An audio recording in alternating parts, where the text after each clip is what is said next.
नमस्कार प्यारे विद्यार्थियों। मैं डॉक्टर के सिंह। तो बात करते हैं कि पिछली क्लास में जो ईस्टर साइकिल है, ठीक है, उसमें अपने कुछ टॉपिक रह गए थे। तो ईस्टर साइकिल के बारे में हमने कंप्लीट बात कर ली थी उस दौरान।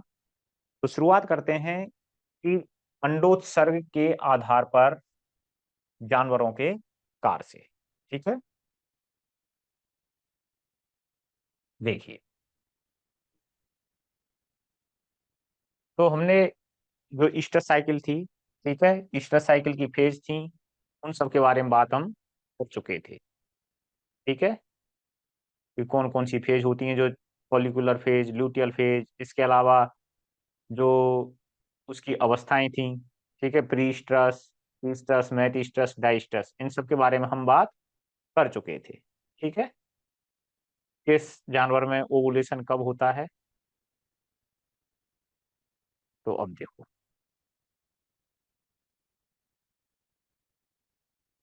तो अंडोत्सर्ग यानी जो ओवुलेशन हो रहा है, अंडा जो ओवरी से बाहर निकल रहा है, उसके आधार पर जो जानवर हैं उनको मुख्य रूप से दो भागों में बांटा गया है। पहला है स्पॉन्टेनियस,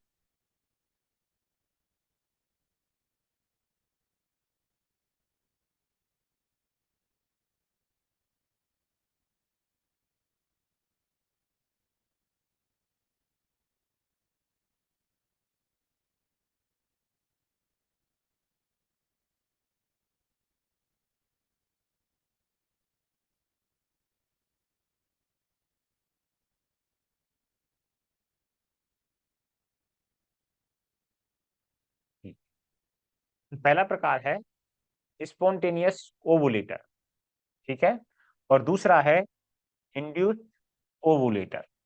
इंड्यूस का मतलब होता है प्रेरित अंडोत्सर्ग, प्रेरित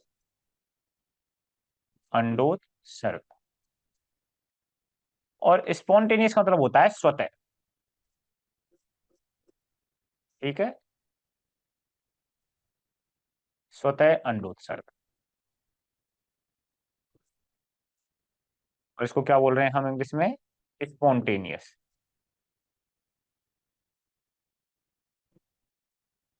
ठीक है, और इसको क्या बोल रहे हैं हम? इंड्यूस।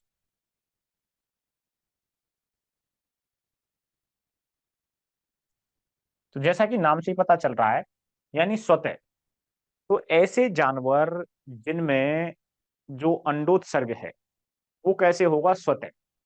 ठीक है, यानी जो ओवुलेशन है वो चलता रहेगा, उसको किसी प्रभाव से नहीं प्रभावित किया जा सकता। ठीक है, जैसे गाय है, गाय की ईस्टर साइकिल फिक्स है कि भाई 21 दिन में आएगी तो आएगी, चाहे आप उसका जो मेल के साथ पॉपुलेशन या संभोग कराओ या मत कराओ। ठीक है, तो जब तक निषेचन नहीं होगा, जब तक प्रेगनेंसी नहीं होगी, तब तक ईस्टर साइकिल जो है, मध चक्र है, वो लगातार हर 21 दिन में रिपीट होता रहेगा, इसके अंदर, स्वतः अंडोत्सर्ग के अंदर। तो ऐसे जानवर जिनमें जो अंडोत्सर्ग है, ठीक है, वह स्वतः होता है, किसी बाह्य कारक द्वारा, यानी ये कहें कि मैटिंग के द्वारा, संभोग के द्वारा, समागम के द्वारा प्रभावित नहीं होता है। ठीक है, तो इस तरह से बोल सकते हैं हम।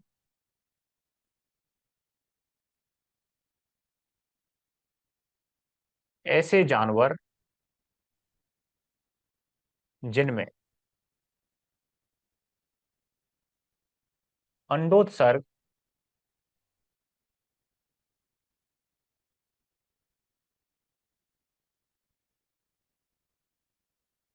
जिनमें अंडोत्सर्ग स्वतः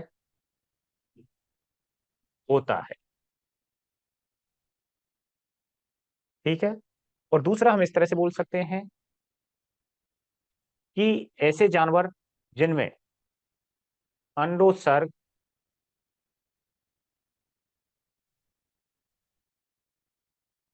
ठीक है, अंडोत्सर्ग, समागम, संभोग या कॉपुलेशन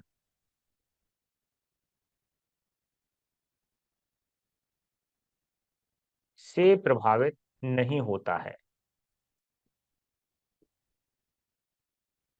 से प्रभावित नहीं होता है। ठीक है।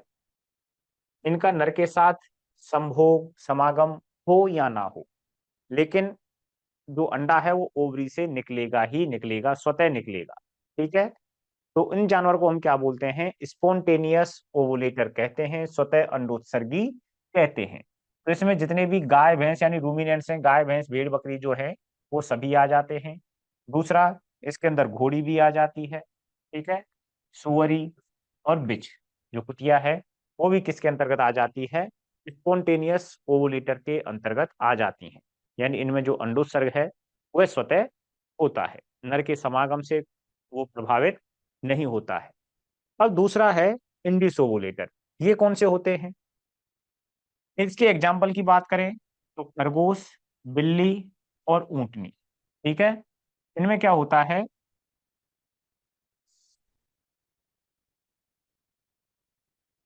देखिए, इनमें जो अंडोत्सर्ग है वह नर के समागम से प्रभावित होता है। अर्थात कि जब नर के साथ इनका समागम हो जाता है तो उसके बाद ही अंडोत्सर्ग होता है, उससे पहले अंडोत्सर्ग नहीं होता है। तो इसका मतलब ये हुआ कि जब तक जो ये फीमेल्स हैं, ठीक है, खरगोश हो गए, बिल्ली हो गई या ऊंटनी हो गई, ठीक है, इनका समागम मेल के साथ नहीं होगा, ठीक है, तब तक इनके अंदर जो अंडोत्सर्ग है वो नहीं होगा। ठीक है। तो नर के साथ समागम संभोग के बाद ही क्या होता है? प्रेरित होता है। क्या प्रेरित होता है? अंडोत्सर्ग प्रेरित होता है। ठीक है। अर्थात इनके नर के साथ समागम होने के बाद ही इनके अंडे से, सॉरी, ओवरी से, अंडाशय से क्या निकलता है? अंडा निकलता है। इसलिए खरगोश को, बिल्ली को और ऊंटनी को क्या कहा जाता है? प्रेरित अंडोत्सर्गी कहा जाता है। यानी जो खरगोश, बिल्ली और ऊंटनी की जो फीमेल्स हैं, ये किससे प्रेरित हो रही हैं? समागम से। किसके साथ? नर के साथ। तो नर के साथ समागम हो जाएगा तो इनके अंदर ईस्टस अवस्था के दौरान क्या हो जाएगा? अंडोत्सर्ग हो जाएगा, अंडा बाहर आ जाएगा, अन्यथा अंडा बाहर नहीं आता है।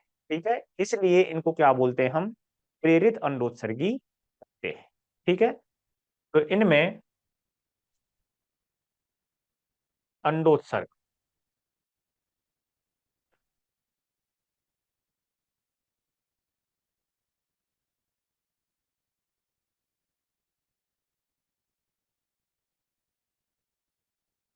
इनमें अंडोत्सर्ग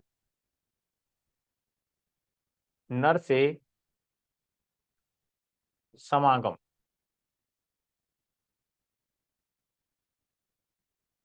ठीक है, या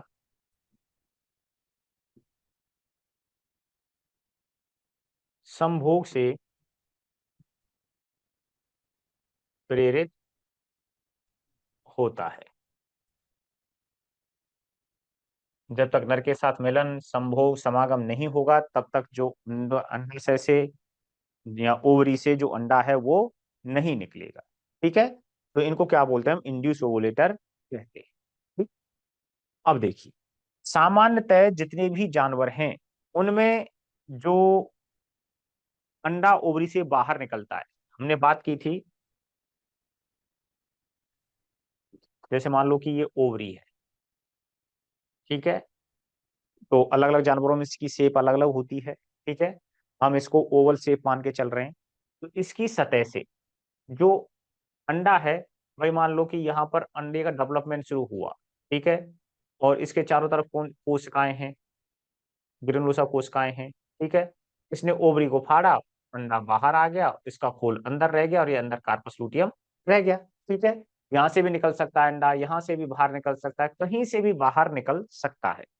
अंडाशय की यानी ओवरी की किसी भी सतह से जो अंडा है वो बाहर निकल सकता है, उसकी सतह को फाड़ करके बाहर निकल सकता है, सामान्यतः सभी जानवरों। लेकिन घोड़ी में क्या होता है?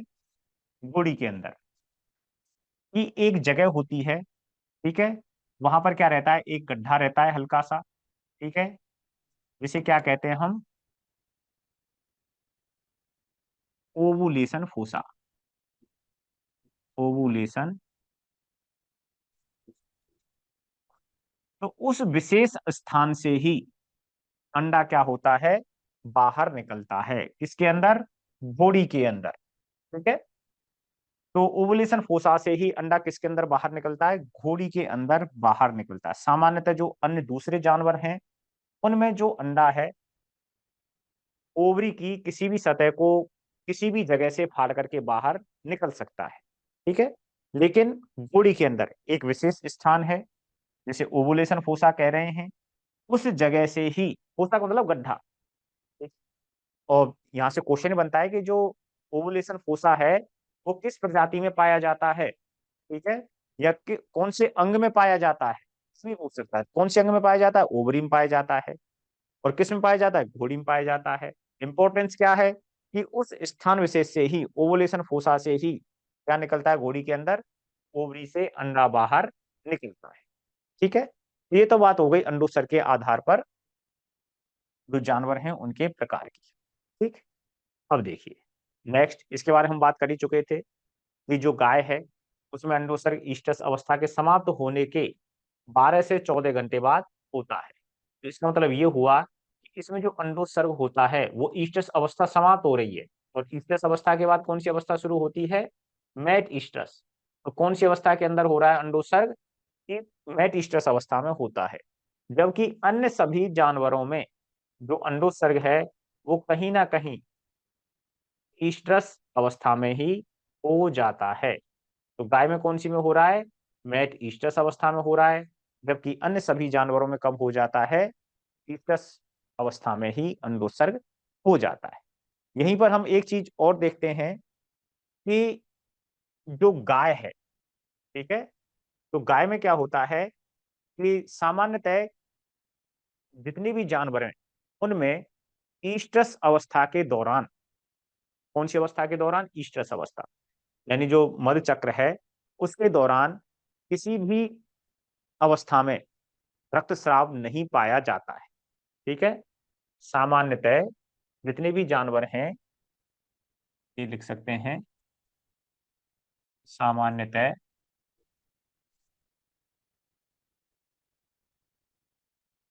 सभी जानवरों में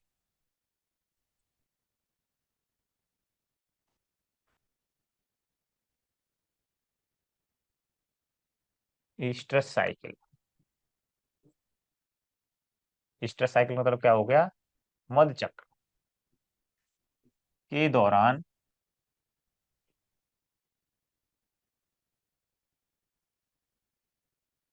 के दौरान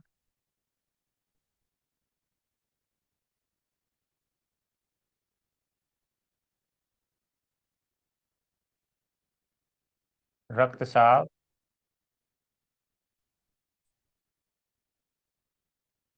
अनुपस्थित,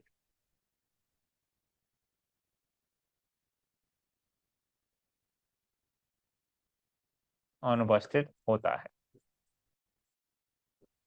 ठीक है, तो सामान्य जितने भी जानवर हैं उनमें ईस्टस अवस्था के दौरान क्या है, जो मध चक्र के दौरान क्या है, जो रक्तस्राव है वो अनुपस्थित हुआ है, किसी प्रकार का रक्तस्राव नहीं पाया जाता। लेकिन गाय में, ठीक है, और दूसरी चीज होती है बिच यानी कुतिया में रक्तस्राव पाया जाता है। ठीक है, और इन दोनों में जो रक्तस्राव पाया जाता है वो अलग अलग स्टेज में होता है। गाय में तो होता है मैट ईस्टस अवस्था में,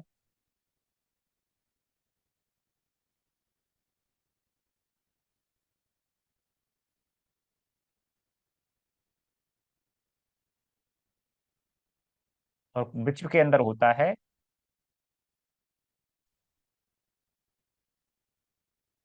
प्री ईस्टस अवस्था।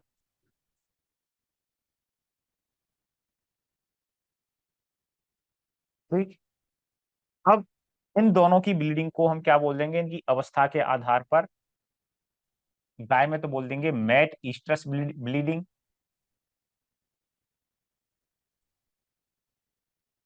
Mat oestrus bleeding. और प्री ईस्टस में क्या बोल देंगे हम, जो बिट के अंदर, इसको बोल देंगे प्री ईस्ट्रस ब्लीडिंग।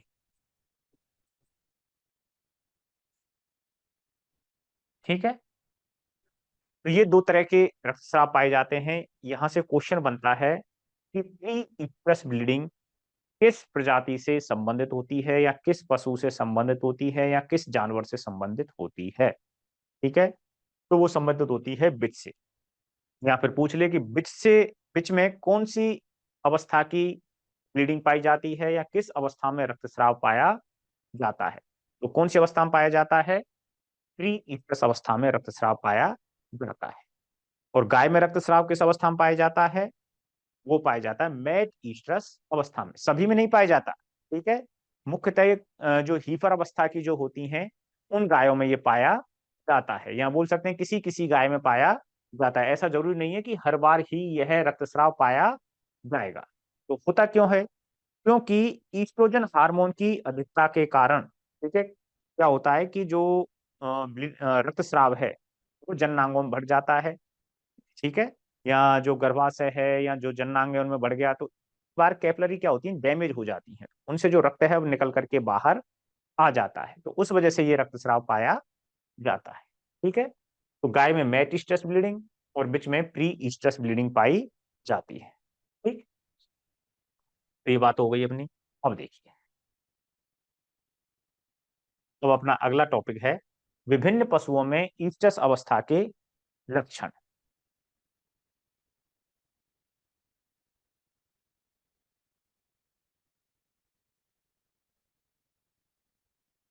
देखिए, यानी जो जानवर हैं, ईस्ट्रस अवस्था, जो मध चक्र है, उसमें जो मध काल है, उस अवस्था के दौरान कौन कौन से सिम्टम प्रदर्शित होते हैं। ठीक है। तो इसके बारे में बात करते हैं। सबसे पहले गाय भैंस की बात करें। ये गाय हो गई, भैंस हो गई, सुअरी हो गई, बिच हो गई, ये क्या है कि एक विशेष प्रकार के जो सिम्टम हैं वो प्रदर्शित करते हैं। ठीक है। तो देखो, सबसे पहला है गाय भैंस के अंदर लॉइन रिफ्लेक्स। ठीक है। इसी को क्या बोल देते हैं हम, टॉलरेंस या टेल रिफ्लेक्स बोल देते हैं। ठीक है। तो होता क्या है इसमें कि जो गाय है या भैंस है वो अपनी पूंछ को एक तरफ कर लेती है। ठीक है। तो जो गाय या भैंस है, मध्यकाल के दौरान, मध्यकाल के दौरान क्या करती है? लोन रिफ्लेक्स के दौरान पिछले हिस्से को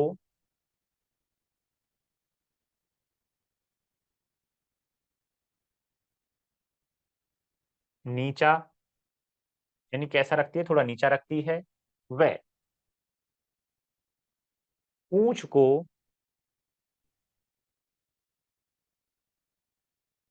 एक ओर कर लेती है। ठीक है। तो पहला सिम्टम तो ये हो गया। दूसरा हो गया रोपी हैंगिंग। ठीक है। रोपी हैंगिंग का मतलब क्या है कि जो म्यूकस है, म्यूकस जिसे हम बोल देते हैं जेर या जेरी। ठीक है। तो जो म्यूकस है वो होक जॉइंट तक, यानी लंबाई तक लटका रहता है। ठीक। शुरुआत में जो ताव के लक्षण के दौरान या मध चक्र के मध्यकाल अवस्था के दौरान जो जेर है या जो म्यूकस है वो कैसा होता है, पतला होता है। ठीक है। उसके बाद धीरे धीरे उसकी वो थिकनेस है या गाढ़ापन है वो बढ़ता जाता है। तो जब मुख्य ईस्ट्रस अवस्था में होती है या मिड ईस्ट्रस अवस्था में होती है, तो जो उसका जो म्यूकस है वो कैसा होता है, रोपी हैंगिंग, या नीचे लटका हुआ रहता है, टूटता नहीं है। ठीक है। तो वो कैसा है, म्यूकस कैसा रहता है, थोक जॉइंट तक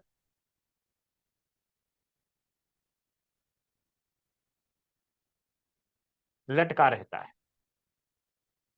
लटका रहता है। ठीक है। अर्थात टूटता नहीं है।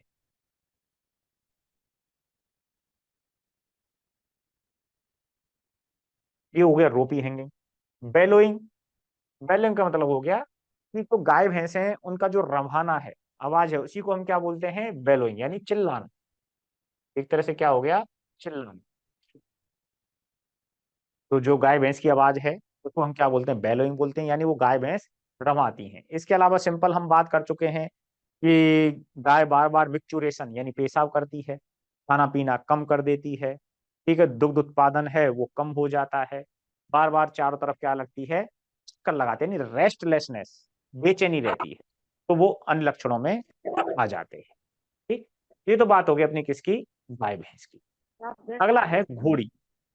घोड़ी की बात करें तो घोड़ी में पहला और इम्पोर्टेंट, विंकिंग ऑफ क्लाइटोरिस, है ना।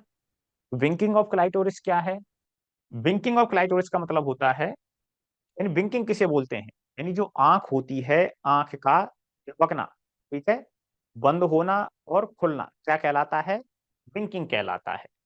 उसी प्रकार से जो क्लाइटोरिस है, ठीक है, विंकिंग ऑफ क्लाइटोरिस।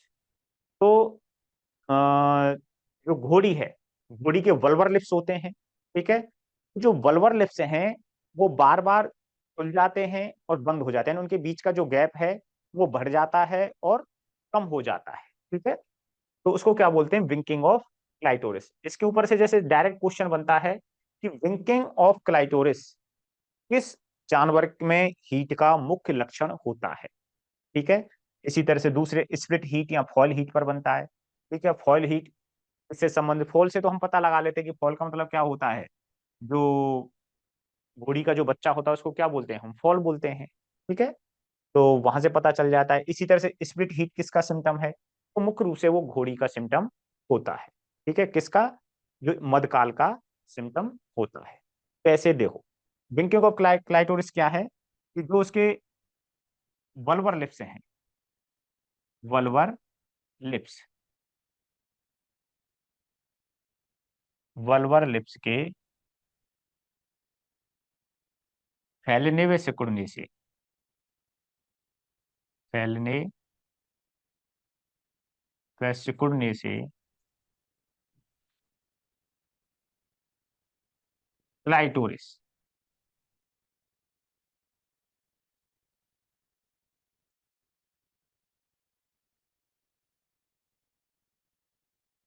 क्लाइटोरिस का बार बार दिखना,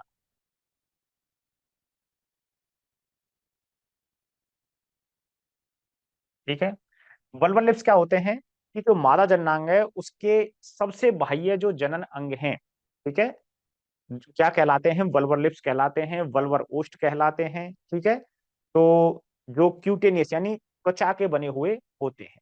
और क्लाइटोरिस क्या है, जो नर है, मेल है, उसके लिंग के समजात जो अवशेषी अंग होता है मादा के अंदर, ठीक है। क्लाइटोरिस क्या है,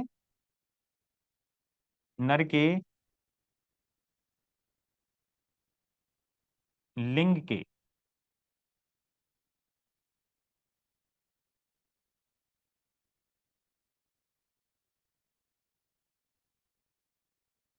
लिंग के समजात,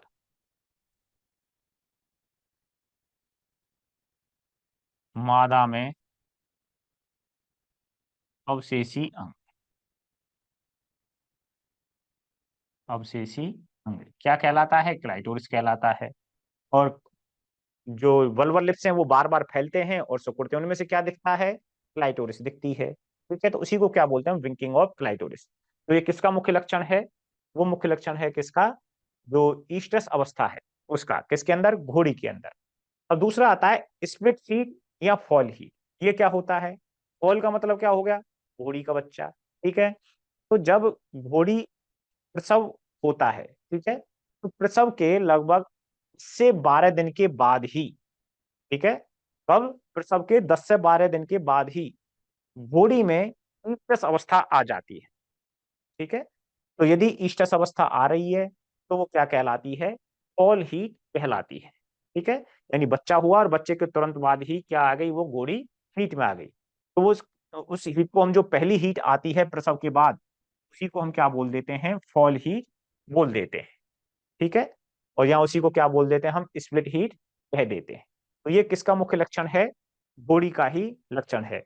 और स्प्लिट हीट इसको क्यों बोल देते हैं कई बार, क्योंकि इस अवस्था के दौरान जो बॉडी है वो ईस्ट्रस अवस्था के जो सिम्टम है उनको प्रदर्शित नहीं करती है। जो ईस्ट्रस अवस्था के उसके सिम्टम्स होते हैं उनको वो प्रदर्शित नहीं करती है, जैसे ड्रिंकिंग ऑफ क्लाइटोरिस। तो ये जो लक्षण है इनको वो प्रदर्शित नहीं करती है, किसमें, बॉडी के अंदर। अगला है सुअरी। तो सुअरी में कौन कौन से सिम्टम होते हैं। पहला हो गया लॉर्डोसिस, या इसी को क्या बोलते हैं हम, अग्र कुब्जता। ठीक है, या क्या बोल देते हैं, अग्रज उन्नतोदर वक्रता। ठीक है, ये क्या होती है कि जो स्पाइनल कॉर्ड है उसकी, ठीक है, तो कैसे हो जाती है कि बीच में से तो वो उठ जाती है और पिछला हिस्सा उसका क्या हो जाता है, नीचा हो जाता है। ठीक है, तो ये क्या है कि सुअरी का मुख्य लक्षण होता है, किसका, शीट का। और जबकि गाय भैंस में कौन सी थी, लर्न रिफ्लेक्स थी या टेल रिफ्लेक्स था। इसी में एक राइडिंग टेस्ट है। ठीक है, ये दोनों सिम्टम किसके हैं, सुअरी के हैं।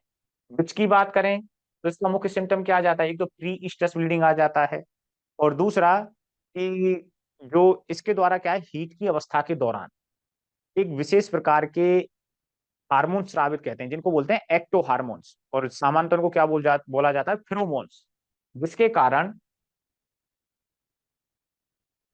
फेरोमोन्स एक विशेष प्रकार की गंध होती है। ठीक है, इन्हीं को क्या बोल देता हम, एक्टो हार्मोन्स, जिसके कारण जो ये क्या करते हैं, जो मेल है उसको अपनी तरफ आकर्षित करते हैं। तो एक्टो हार्मोन्स या फेरोमोन्स का स्रावित उसका सीक्रेट होना, ठीक है, यानी नर का उसके पास उपस्थित होना। दूसरा है प्री ईस्ट्रस ब्लीडिंग। ये किसके मुख्य लक्षण है, बिच के मुख्य लक्षण होते हैं, कौन सी अवस्था के, ईस्ट्रस अवस्था है। ठीक है, तो नेक्स्ट, तो पहली चीज अपनी गाय में बात करें हम, तो लॉइन रिफ्लेक्स हो गया, जिसमें जो गाय है या भैंस है अपने पिछले हिस्से को नीचा कर लेती है और पूंछ को एक तरफ रखती है। दूसरा रोपी हैंगिंग हैंगिंग, यानी जो म्यूकस है उसका कैसा रहता है, वो लटका हुआ रहता है, टूटता नहीं है, यहाँ तक कि होक जॉइंट तक वो लटका हुआ रहता है। बेलोइंग यानी चिल्लाना, रम्हाना। घोड़ी में विंकिंग ऑफ क्लाइटोरिस, जो वल्वर लिप्स है उससे क्लाइटोरिस का बार बार, यानी जो वल्वर लिप्स हैं वो बार बार फैलते हैं, सिकुड़ते हैं। ठीक है, उनके बीच की दूरी बढ़ती है और घटती है, जिसकी वजह से जो क्लाइटोरिस है बार बार यानी दिखाई देती है। जैसे तरह से अपनी आंख झपकती है ना, तो आंख बार बार खुलती है और बंद होती है, तो इसी प्रकार से जो वर्बल लिप्स हैं वो खुलते हैं और बंद होते हैं, जिसको हम क्या बोल देते हैं, विंकिंग ऑफ क्लाइटोरिस। और दूसरा स्प्लिट या फॉल हीट।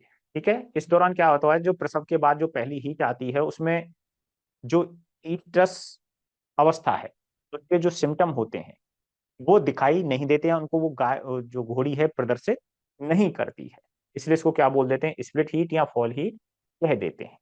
सुअरी में लॉर्डोसिस या अग्रकुब्जता, जबकि बीच में कौन कौन से होते हैं, प्री ईस्टस ब्लीडिंग और फेरोमोन्स या एक्टोहार्मोन्स का स्राव। ठीक है, अब देखिए, तो इसमें तो जहां तक है ये अपना पूरा हो गया, कौन सा, ईस्टस अवस्था से संबंधित पूरा जो टॉपिक अपना कवर हो गया है। तो जिसमें हमने मुख्य रूप से ईस्टस अवस्था के बारे में बात की, इसकी कौन कौन सी फेज होती हैं, ठीक है, और कौन कौन सी अवस्थाएं होती हैं। जिसमें हमने बात की, इसकी जो फेज हैं मध चक्र की, वो दो होती हैं। कौन कौन सी, पहली थी फॉलिकुलर फेज और दूसरी थी ल्यूटियल फेज। जो फॉलिकुलर फेज थी उसको दो भागों में बांटा गया था, ई ईस्ट्रस और ईस्ट्रस। और जो ल्यूटियल फेज थी, यानी जिसमें कार्पस लूटियम बन जाती है, उसे हम क्या बोल रहे थे, उसको दो फेज में हमने बांटा गया था, जिसको हम बोल रहे थे मेट ईस्ट्रस और डाई ईस्ट्रस अवस्था में उसे हमने बांटा था। और फिर हमने इन चारों स्टेज के बारे में क्रमवार काफी डिटेल में बात की थी। उसके बाद हमने जो जानवर हैं उनको ओवुलेशन के अनुसार और अंडोत्सर्ग यानी जो हो गया उसके आधार पर अलग अलग भागों में बांटा था। ठीक है, मधचक्री की अवस्थाओं के बारे में बात की थी, फिर अलग अलग जो जानवर हैं उनमें मध चक्र की लंबाई और मधकाल की लंबाई की बात की थी। और ये अभी हमने बात की है किसके बारे में, अंडोत्सर्ग के आधार पर जानवरों के प्रकार के बारे में। और ये हो गया अपना। इसके बाद विभिन्न पशुओं में ईस्टस अवस्था के लक्षण हमने पढ़े। ठीक है, अब देखिए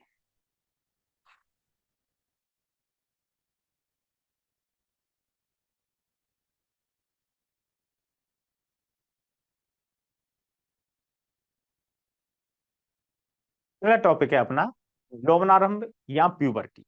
इसके बारे में वैसे हम शुरुआत में बात कर चुके हैं कि यौवनारंभ या प्यूबर्टी किसे कहते हैं।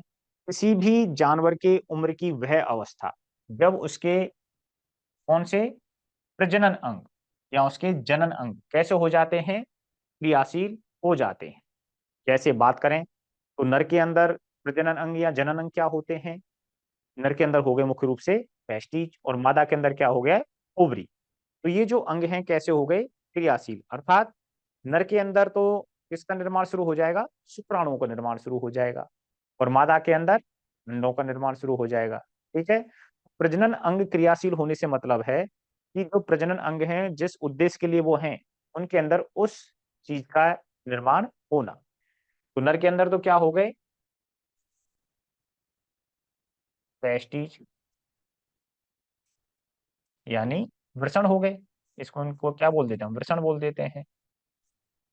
और वृषण का काम क्या है, शुक्राणुओं का निर्माण, शुक्राणुओं का निर्माण। और दूसरी क्या हो गई, मादा। और मादा के अंदर जो जनन अंग क्या है, ओवरी। ठीक है, यानी अंडा से। और इसका काम क्या है, अंडाणु का निर्माण।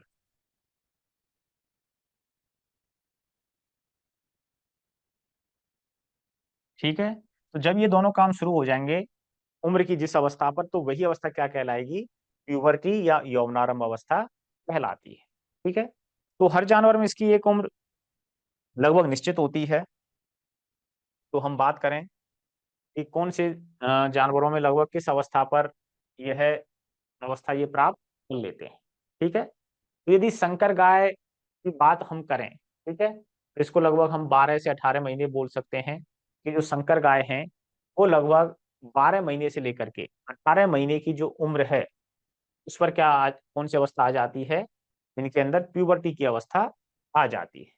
ठीक है, संकर गाय यानी हाइब्रिड गाय जो किससे बनाई गई हैं, देसी और विदेशी के संयोग से, उनके समागम से बनाई जाती हैं, उत्पन्न की जाती हैं। ठीक है, यदि भारतीय गाय यानी देसी गाय की बात करें तो 24 से लेकर के 30 मंथ की जो अवधि है उस पर क्या आ जाती है, इनकी प्यूबर्टी आ जाती है। भैंस की बात करें तो 24 से लेकर के 48 मंथ यानी महीने, घोड़ी में 18 से 24 महीने, भेड़ में 8 से 12 महीने पर इसकी प्यूबर्टी आ जाती है। बकरी और सुअर में बात करें तो वही इन दोनों की लगभग, इन तीनों की क्या रहती है, सेम सेम रहती है, 8 से 12 महीने इनकी रहती है। यानी 8 से लेकर के 12 महीने पर इनकी क्या आ जाती है, प्यूबर्टी आ जाती है, यौनारंभ अवस्था आ जाती है। और उसी प्रकार से इसी क्लब में कौन सी आ गई, बिच भी इसी क्लब में आ जाती है। 8 से लेकर के 12 महीने वाला जो एज होती है उसमें भेड़, बकरी, सुअरी और जो बिच है, जो कुतियां हैं, इनकी यौनारंभ अवस्था आ जाती है। ऊंट में 36 से लेकर के 60 महीने, ठीक है, यानी 3 से लेकर के 5 वर्ष के दौरान कौन सी अवस्था आती है, प्यूबर्टी या यौवनारंभ अवस्था आती है। ठीक है, तो सबसे कम इसमें हो गई। अगर हम सामान्य जानवरों की बात करें तो भेड़, बकरी, सुअरी और बिच, इनमें सबसे पहले प्यूबर्टी आती है। ऊंट में 3 से 5 वर्ष में आती है। गाय में भैंस की अपेक्षा जल्दी प्यूबर्टी आती है। और संकर गाय में सबसे पहले प्यूबर्टी आती है। ठीक है, तो ये तो बात हो गई अपनी कौन सी, यौवनारंभ अवस्था से संबंधित।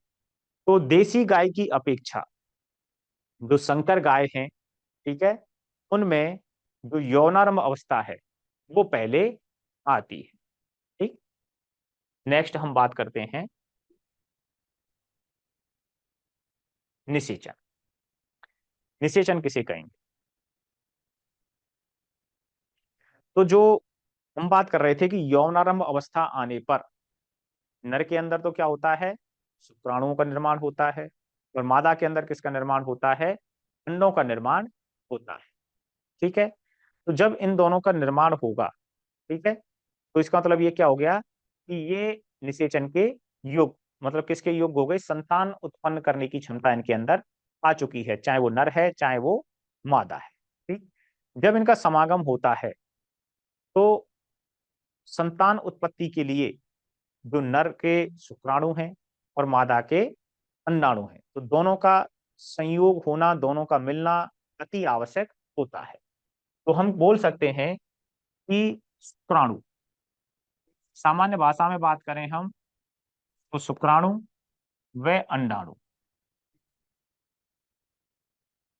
या अंडे का मिलन, किसका मिलन हो रहा है, शुक्राणु और अंडे का, तो इन दोनों का मिलना ही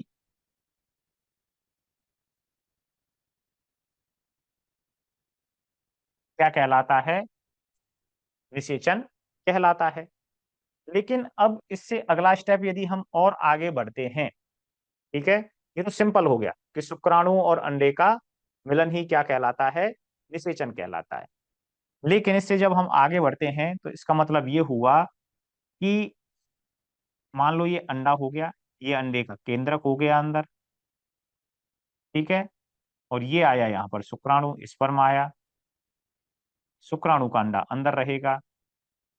तो अब इसके अंदर क्या होगा, अंडे के अंदर मिल तो ये यहां भी गए, आपस में मिल गए ना दोनों, लेकिन क्या होगा, मान लो कि ये क्या हो गया, अंडे का केंद्र, और शुक्राणु इसके अंदर प्रवेश कर जाए, कर गया, इसकी पूंछ कहाँ रह जाती है, बाहर ही रह जाती है, इसकी पूंछ कहाँ रह गई, बाहर रह गई। अब क्या होगा कि शुक्राणु का केंद्रक भी अंदर गया और अंडे का केंद्रक भी अंदर ही है, ठीक है, शुक्राणु किसके अंदर प्रवेश कर गया, अंडे के अंदर प्रवेश कर गया। अब जब तक शुक्राणु और अंडे का केंद्रक आपस में मिलेंगे नहीं, मान लो ये दोनों कहाँ आ गए, आपस में,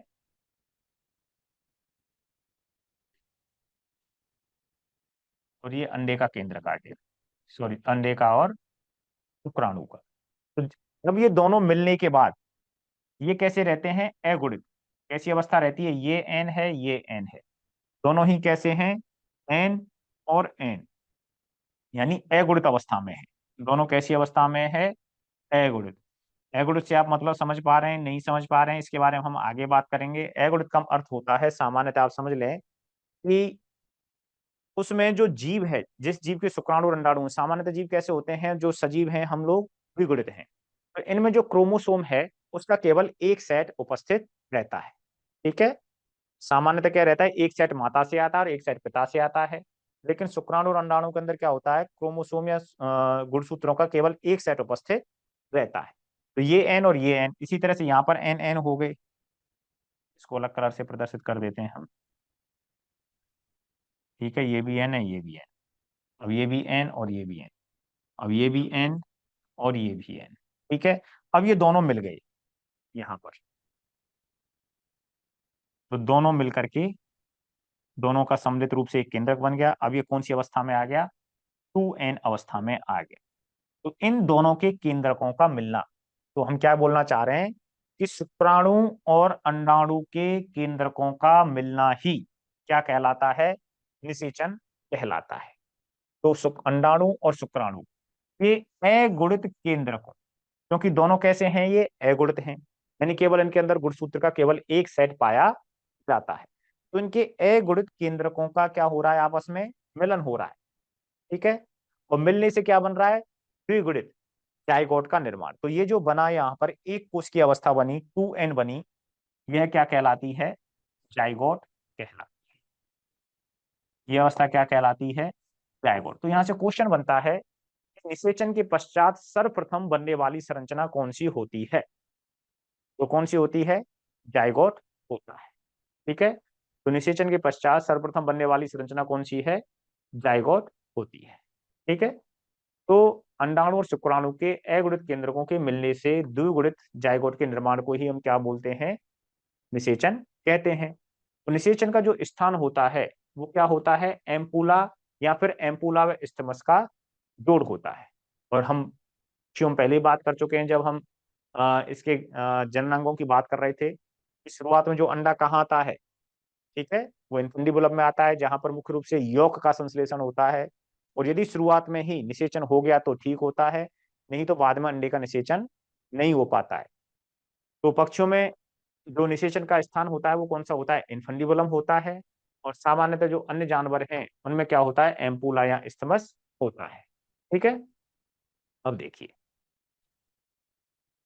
अब यहीं पर यदि थोड़ा सा हम बात करें कि निषेचन के बाद की अवस्थाएं।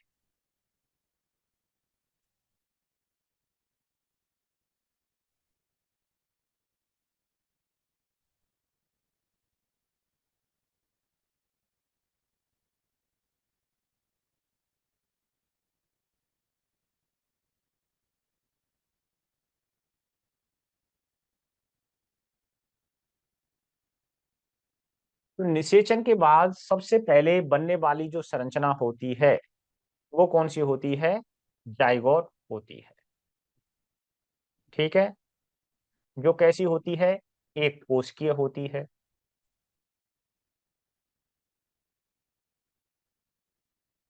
और कैसी होती है ये, 2n होती है, यानी द्विगुणित होती है।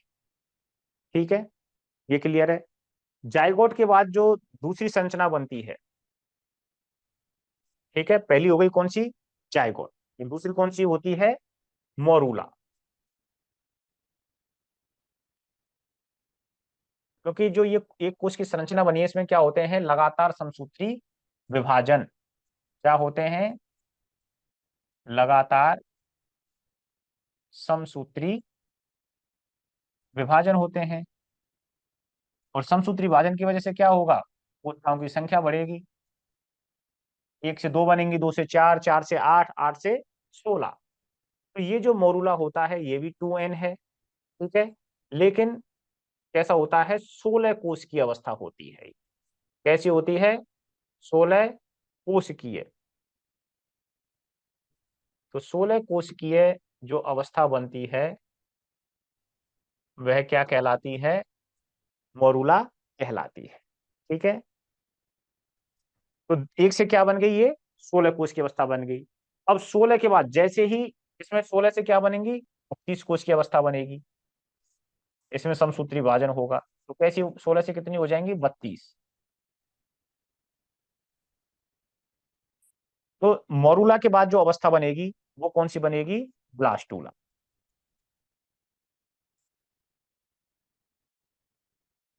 ठीक, और ये भी कैसी रहेगी, 2n, क्योंकि अब जितनी भी संरचनाएं हैं वो n तो कहां तक हैं, केवल शुक्राणु और अंडाणु तक। लेकिन उसके बाद क्या हो जाती हैं, ये सभी 2n अवस्था में आ जाते हैं। तो पहली हो गई जाइगोट, दूसरी हो गई अपनी मोरूला, और तीसरी हो गई ब्लास्टूला। और इसके बाद नेक्स्ट आ जाती है आपकी गैस्टूला।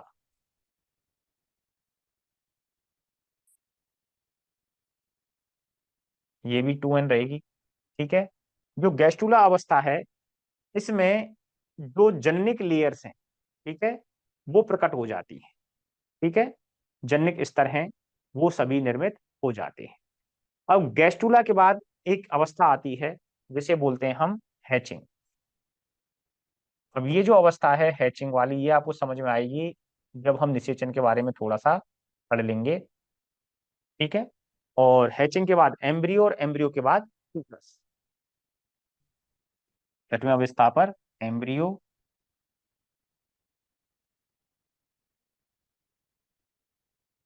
और एम्ब्रियो के बाद आती है फीटस।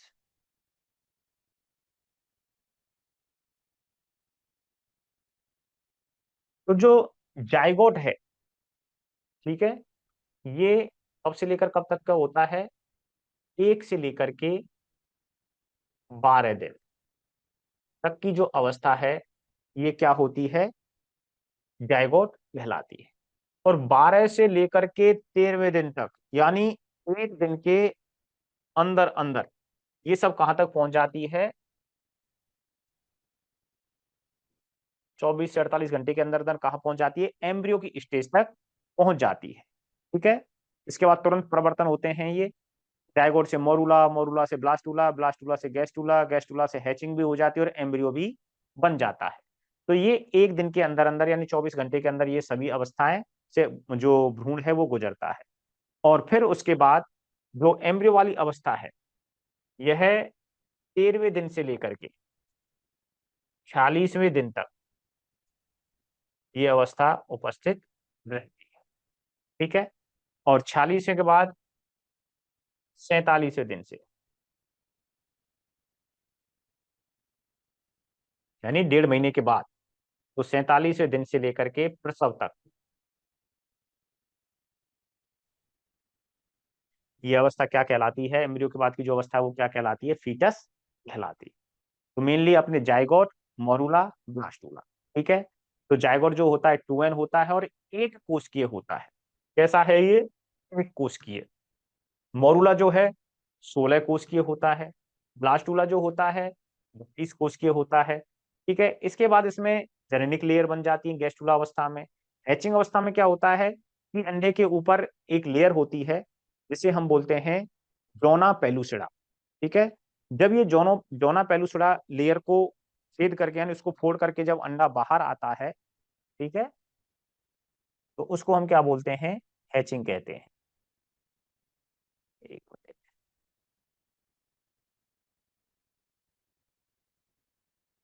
ठीक है। तो उसको क्या बोलते हैं? हम एम्ब्रियो बोलते हैं। और यह एम्ब्रियो क्या करता है कि निकलने के बाद जो गर्भाशय है उसमें एक जगह पर जाकर के आरोपित होता है। इस तरह से माने आप कि मान लो कि ये गर्भाशय है। ठीक है। गर्भाशय में क्या भरा रहता है? फ्लूइड भरा रहता है, द्रव भरा रहता है। उसमें ये क्या रहता है? जो निषेचन के बाद अंडा है वो इसके अंदर तैरता हुआ होता है। इसके अंदर ये क्या है? इसी को हम गैस्ट्रुला, ब्लास्टूला या कुछ भी मान सकते हैं हम, है ना? तो इसके अंदर क्या है? ये तैरता रहता है। और जैसे ही इसके अंदर एक लेयर होती है, सबसे ऊपर इसके लेयर होती है कि यहाँ पर मान लो कि हम इसे लेयर मान लेते हैं, ये लेयर हो गई जोना पेलुसिडा। ये कौन सी लेयर है? Zona pellucida. इस लेयर को तोड़ करके जब इसको ये तोड़ देगा तो ये अंडा बाहर आ जाएगा। ठीक है। या जो ये गैस्ट्रुला वाली अवस्था है कहाँ जाएगी? बाहर आ जाएगी। तो इसको तोड़ करके जब बाहर आएगा तो फिर इसको हम क्या बोलेंगे? एम्ब्रियो। ठीक है। मान लो ब्लास्टुला वाली अवस्था है तो इसको तोड़ करके क्या आ गया? ये बाहर आ गया।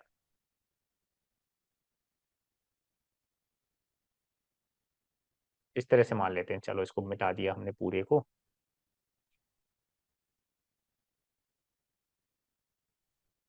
तो अब जो अंडा है उसके ऊपर किसी भी प्रकार का आवरण नहीं है, तो अब ये इसके अंदर उपस्थित है। ठीक है। अब ये इसके अंदर क्या होगा? एक जगह पर आकर के ये चिपक जाएगा। तो हम इसको क्या बोलेंगे फिर उसके बाद? एम्ब्रियो खींचेंगे। ठीक है। और एम्ब्रियो के बाद फिर क्या बोलेंगे? इसे 47वें दिन के बाद, 46 दिन के बाद इसी को क्या बोलेंगे हम? फीटस। ठीक है। अब देखो आगे चलते हैं।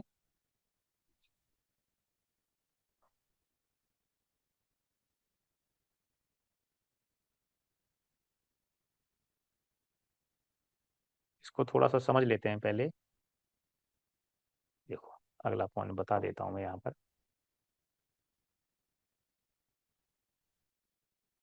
निषेचन के बारे में थोड़ी सी एक बात और बात कर लेते हैं हम कि जो शुक्राणु है,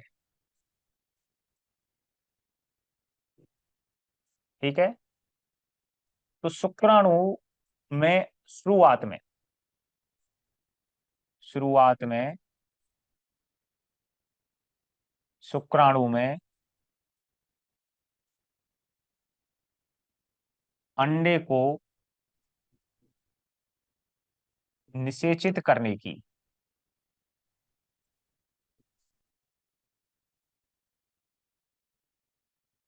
क्षमता अनुपस्थित रहती है। यानी जो अंडा शुक्राणु है वो अंडे को निषेचित नहीं कर सकता, उसमें ये क्षमता नहीं होती। ठीक है। तो उसके बाद जैसे शुक्राणु का स्खलन हुआ कहाँ, मादा जननांगों में। ठीक है। तो मादा जननांगों में पहुंचने पर, मादा जननांगों, ठीक है, कहाँ, गर्भाशय में पहुंचने पर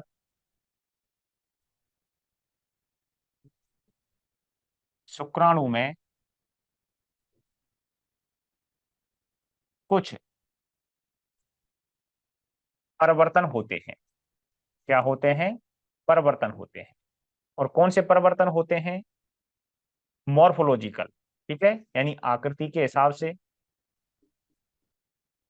ठीक है, और जैव रासायनिक प्रकार के, यानी उसमें कुछ केमिकल चेंज होते हैं। तो क्या हो गए, शुक्राणु में कुछ परिवर्तन हो गए, कुछ परिवर्तन होते हैं। उसके पश्चात ही, उसके पश्चात शुक्राणु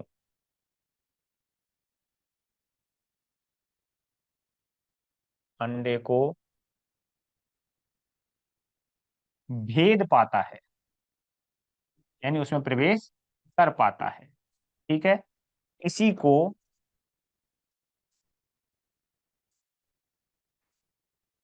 योग्यतार्जन, क्या कह रहे हैं हम, योग्यता अर्जन,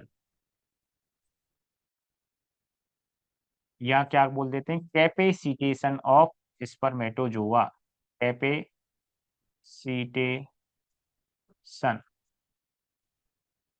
ऑफ स्पर्म भी बोल सकते हैं। ठीक है, कैपेसिटेशन ऑफ स्पर्म कहते हैं। ठीक है।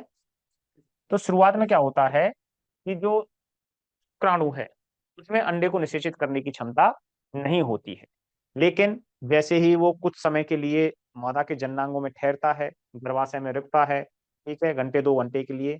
उस दौरान उसकी जो संरचना है, आकृति है, ठीक है, उसमें कुछ परिवर्तन होते हैं। ठीक है, जिसकी वजह से वो क्या कर पाता है, अंडे की सतह को, डोना पैलुसड़ा को क्या कर पाता है, भेद पाता है, उसमें अंडे के अंदर प्रवेश कर पाता है।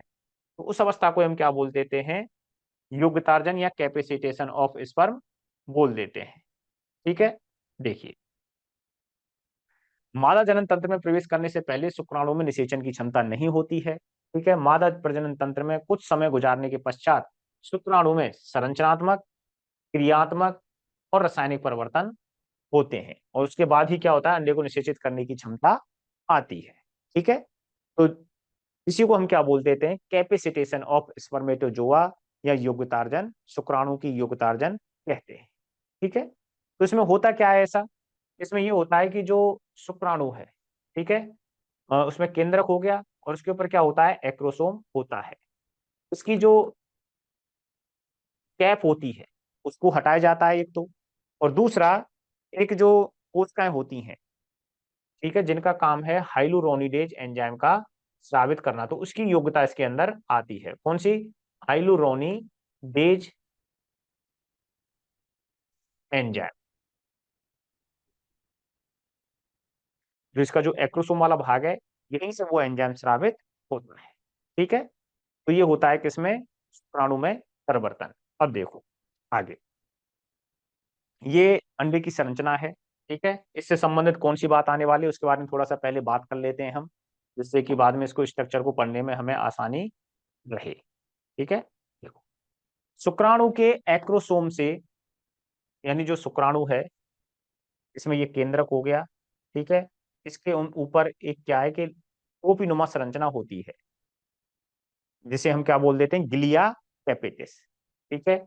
और ये क्या होते हैं, मुख्य रूप से यहाँ पर एक्रोसोम होते हैं। ठीक।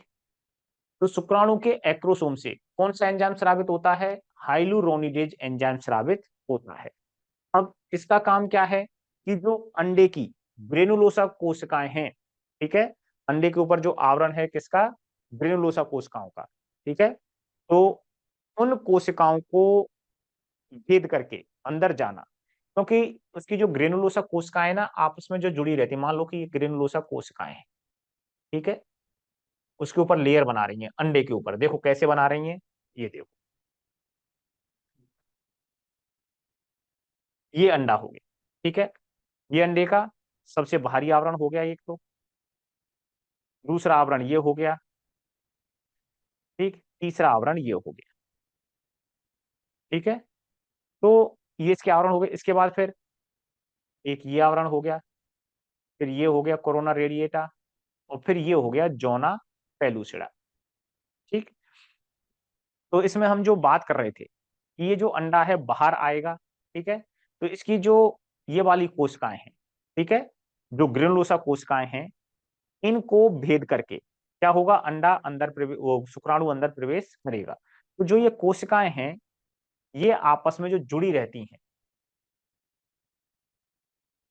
इनके बीच में जो पदार्थ होता है, इनके बीच में जो पदार्थ होता है वो कौन सा होता है, हाइलुरोनिडिक एसिड, हाइलुरोनिडिक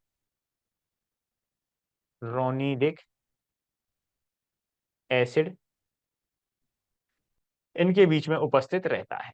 इसी हाइलुरोनिडिक एसिड को जो घोलने का काम करता है वो कौन करता है, हाइलुरोनिडेज एंजाइम इसको घोलता है। अब इनको जब घोल देगा तो इनके बीच में जो जोड़ बना हुआ है वो टूट जाएगा, है ना, और ये कोशिकाएं अलग अलग हो जाएंगी और शुक्राणु उसके अंदर प्रवेश कर जाता है, ठीक है। तो ये होता है शुक्राणु का काम। अब इसी में एक प्रक्रिया चलती है जोना रिएक्शन। तो इसमें जोना रिएक्शन क्या होती है, तो देखो इसको इस तरह से समझ लेते हैं थोड़ा, अंडे के डायग्राम से। देखो ये अंडा आ गया, ये अंडा जो ये वाला भाग है इस तरह से बाहर निकलता है ये वाला, ठीक है। और अंडे के ऊपर मान लो कि ये अंडा है, और इसके ऊपर जो एक लेयर है वो कौन सी है, अपनी जोना पेलुसुडा। इसके ऊपर की लेयर कौन सी आ गई,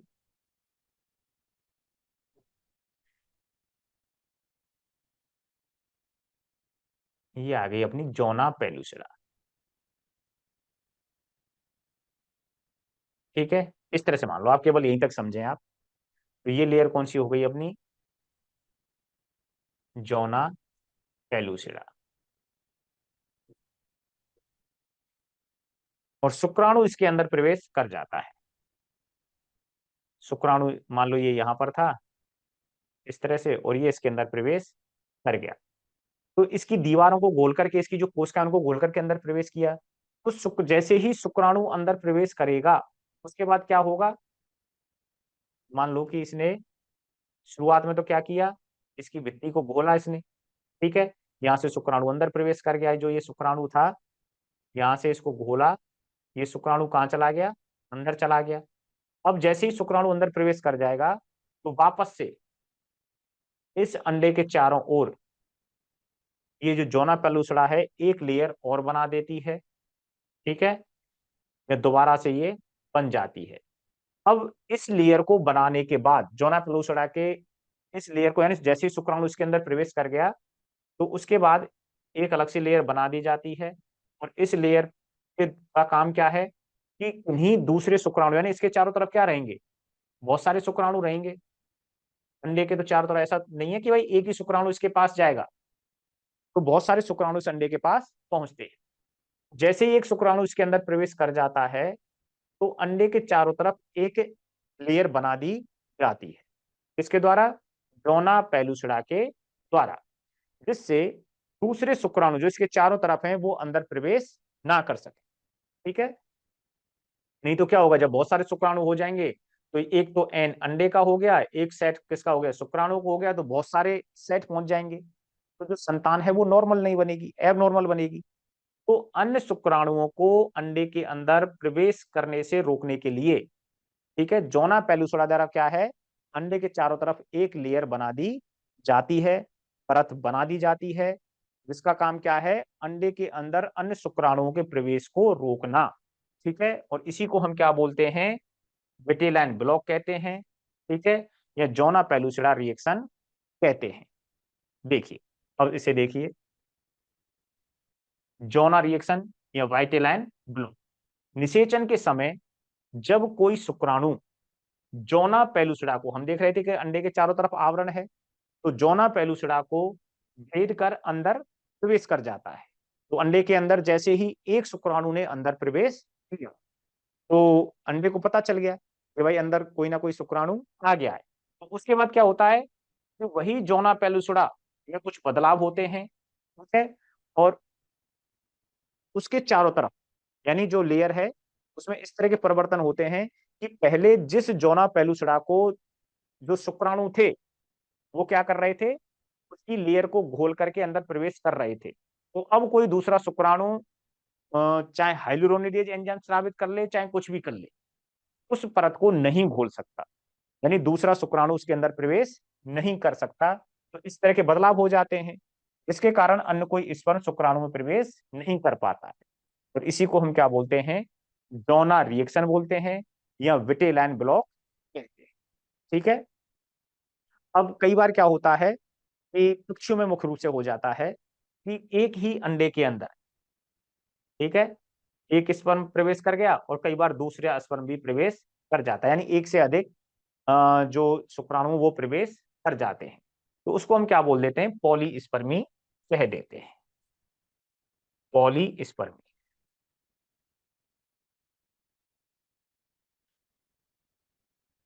किसमें होता है, पक्षियों में मुख्य रूप से देखने को मिलता है ये।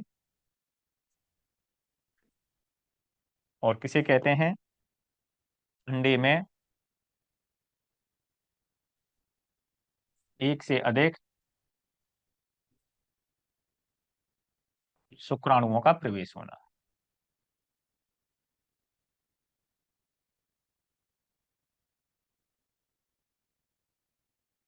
ठीक है, तो ये क्या कहलाता है, पॉलीस्पर्मी कहलाता है। तो सबसे पहली चीज कि जो शुक्राणु है, शुक्राणु से एक एंजाइम स्रावित होता है, तब योग्यतार्जन के बाद, कैपिसिटेशन ऑफ स्पर्मेटोजोआ के बाद। और कैपिसिटेशन ऑफ स्पर्मेटोजोआ कहाँ होता है, मादा जननांग में, यानी मुख्य रूप से गर्भाशय में। ठीक है। तो उसमें क्या है, योग्यतार्जन आ गया। क्या योग्यतार्जन आ गया शुक्राणु के अंदर, कि वह अब अंडे को भेद सकता है, अंडे की जौना पेलुसड़ा को भेद करके अंदर प्रवेश कर सकता है। ठीक है। अब निषेचन के समय जैसे ही शुक्राणु अंडे की जौना पेलुसड़ा को भेदता है, उसमें प्रवेश करता है। इसको अलग से ले लेते हैं हम।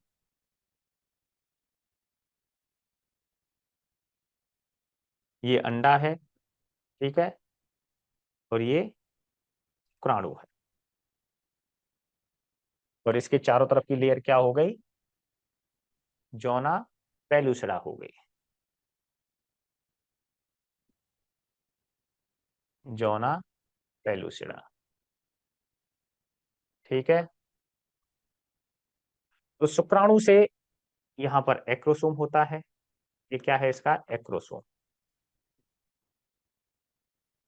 एक्रोसोम से एंजाइम स्रावित होता है, कौन सा होता है, हाइलुरोनिडेज।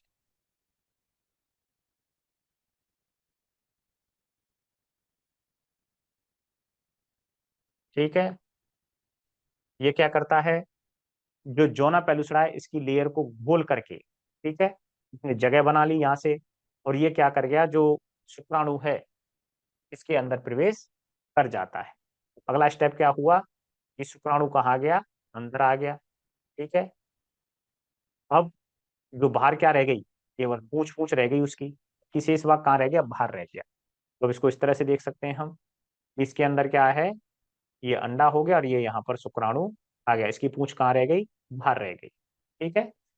तो अब क्या होगा, इनका निषेचन हो जाएगा जैसे ही शुक्राणु अंदर प्रवेश करेगा। ठीक है। तो इसकी जो जौना पेलुसड़ा थी, पहले तो ये घुल गई थी, अब इसने दोबारा से अपने आप में कुछ बदलाव किए और एक लेयर बना दी, जौना पेलुसड़ा ही है ये। ठीक है। लेकिन अब मान लो यहाँ पर बहुत सारे स्पर्म थे, यहाँ पर क्या थे, यहाँ पर भी शुक्राणु था, यहाँ पर भी शुक्राणु था, यहाँ पर भी शुक्राणु था, यहाँ भी था, चारों तरफ ये शुक्राणु से घिरा हुआ था। लेकिन जैसे ही एक शुक्राणु ने अंदर प्रवेश किया, ठीक है, तो चाहे अन्य चारों तरफ कितने भी शुक्राणु हैं, तो इनमें से कोई भी शुक्राणु इसके अंदर प्रवेश नहीं कर पाए, चाहे ये कितना भी जोर लगा लगा के मर जाए, है ना।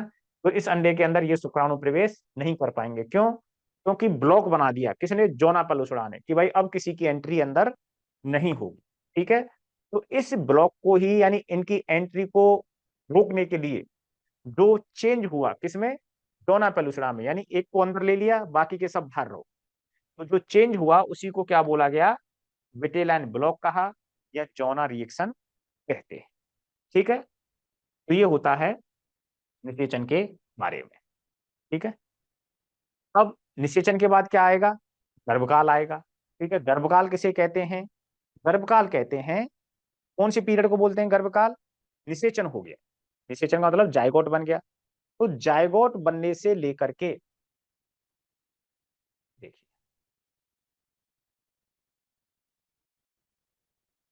या तो हम बोल सकते हैं जायगोट, और जायगोट किसकी वजह से बना था? निषेचन की वजह से।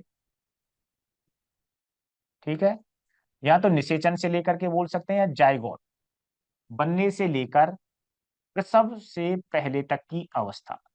प्रसव से पहले, प्रसव से पहले तक की अवस्था